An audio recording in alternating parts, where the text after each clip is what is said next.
शिवात्मानकम् श्रीरुद्ररूपम् ध्यायेत् शुद्धस्फटिकसङ्काशम् त्रिनेत्रम् पञ्चवक्त्रकम् गङ्गाधरम् दशभुजम् सर्वाभरणभूषितम् नीलग्रीवम् शशाङ्काङ्कम् नागयज्ञोपवेदिनम् व्याघ्रधर्मोत्तरीयम् च वरेण्यमभयप्रदम् कमण्डलवक्षसूत्राणाधारिणम् शूलपाणिनम्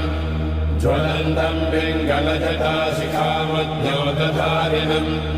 वृषस्कन्धसमारूढम् उमादेहार्थधारिणम् अमृतेनात्मदम् शान्तम् दिव्यभोगसमन्वितम् दिग्देवतासमायुक्तम् सुरासुरनमस्कृतम्